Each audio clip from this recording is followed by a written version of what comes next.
Hello everyone. Uttar Pradesh सरकार के द्वारा हाल ही में कैबिनेट मीटिंग के माध्यम से प्रयागराज चित्रकूट के डेवलपमेंट रीजन को एससीआर के तर्ज पर विकसित करने का फैसला लिया है।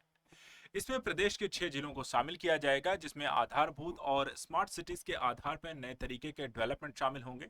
साथ ही यहाँ पर रिलीजियस और यहाँ पे टेम्पल्स को लेकर के भी लोगों और भक्तों को सुविधाएं देने को लेकर के नए तरीके के इंफ्रास्ट्रक्चर को भी डेवलप किया जाएगा, जिससे इस क्षेत्र में आने वाले लोगों को भी विकास के अवसर प्राप्त होंगे।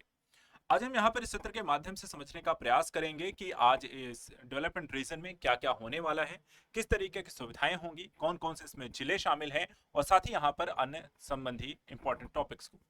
सबसे पहले अगर हम देखें तो सरकार के द्वारा जो यहाँ पे डिसीजन लिया गया है उसको लेकर के जो न्यूज यहाँ पर आई है कि प्रयागराज चित्रकूट विकास क्षेत्र, इसे यहाँ पे प्रयागराज चित्रकूट डेवलपमेंट रीजन भी कहा गया है। इसका एक मास्टर प्लान यहाँ पे तैयार किया गया है। उत्तर प्रदेश सरकार के द्वारा देखा जाए तो प्रस्तावित एक समेकित विकास क्षेत्र में कुल 6 जिले यहाँ पर शामिल किए जाएंगे और ये क्षेत्र जो है धार्मिक, सांस्कृतिक, पर्यटन, औद्योगिक, बुनियादी ढांचे के दृष्टिकोण से एक संयुक्त विकास मॉडल के तौर पर विकसित किए जाने का निर्णय लिया गया है।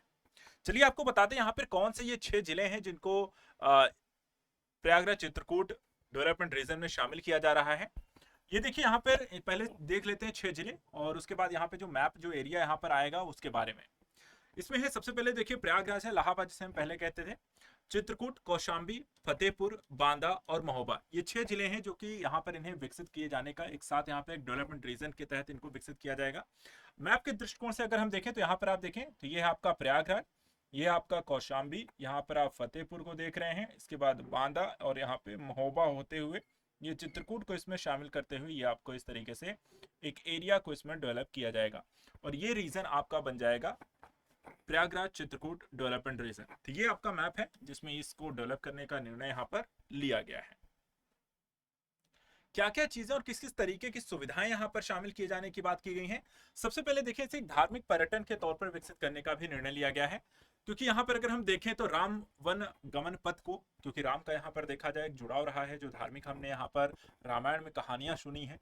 उसके अलावा हम देखें तो संगम है, कामतगिरी के बारे में हम यहाँ पर जानते हैं। तो ये सारा जो क्षेत्र है ऐतिहासिक, पौराणिक और यहाँ पे जानकारियों और घटनाओं से भरा हुआ है, जिसको लेकर के यहाँ पर लोगों का एक जुड़ाव है, जिसको इस कारण से इसे एक धार्मिक पर्यटन के तौर पर विकसित किया जाएगा।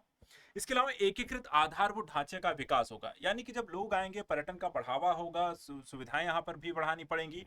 इसके लिए सड़क, बिजली, पानी, परिवहन इत्यादि की सुविधाएं विकसित की जाएंगी। साथ ही आर्थिक विकास को यहाँ पर इसके साथ जोड़ा जाएगा, यानी स्थानीय लोगों को यहाँ पर कई तरीके के उद्योग जैसे कि पत्थर, हथकरघा, कृषि इत्यादि के यहाँ पर प्रोत्साहन दिया जाएगा। रोजगार सृजन और शहरीकरण को भी यहाँ पर नियंत्रित रूप से विकसित किया जाएगा। स्मार्ट सिटी और सस्टेनेबल प्लानिंग के माध्यम से ग्रामीण क्षेत्रों तक यहाँ पर इसका विस्तार किया जाएगा।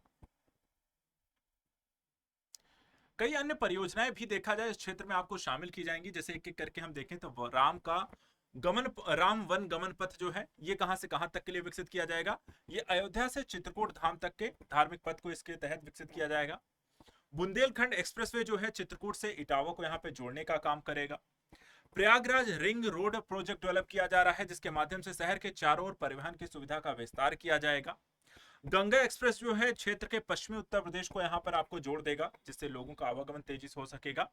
और सांस्कृतिक और तीर्थ स्थलों का कायाकल्प होगा, जैसे संगम है, भरद्वाज आश्रम है, हनुमान मंदिर है, कामतगिरी पर्वत है, मंदाकिनी नदी क्षेत्र है, इनको भी यहाँ पर आपका विकसित होगा। भविष्य के दृष्टिकोण से देखा जाए तो एक विकसित प्रदेश की भावना के तहत देखा जाए प्रदेश में नए तरीके के प्रोजेक्ट को लगातार यहाँ पे प्राथमिकता दी जा रही है। प्रयागराज चित्रकूट को यहाँ पर देखा जाए स्पिरिचुअल इको टूरिज्म बेल्ट के तौर पर विकसित किया जा रहा है। इसी तरह स्मार्ट गांव, आयुर्वेद केंद्र, योग ध्यान केंद्र जैसी परियोजनाएं भी प्रस्तावित हैं।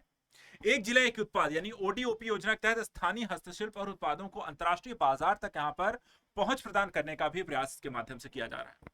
तो उत्तर प्रदेश सरकार के द्वारा विकसित प्रदेश की भावना के तहत लगातार नए नए यहाँ पर डेवलपमेंट रीजन को विकसित किया जा रहा है। पहले एससीआर को, अब यहाँ पर प्रयागराज चित्रकूट, इसी तरह वाराणसी मॉडल, ऐसे कई सारे यहाँ पर देखा जाए तो विकसित को काम करने यहाँ पर सरकार के द्वारा काम किया जा रहा है। उत्तर प्रदेश को लेकर के आज के इंपॉर्टेंट करंट न्यूज के तहत इतना ही। ऐसे ही इंपॉर्टेंट यहाँ पे करंट अफेयर्स के लिए आप हमारे साथ लगातार जुड़े रहें। Thank you so much and good luck.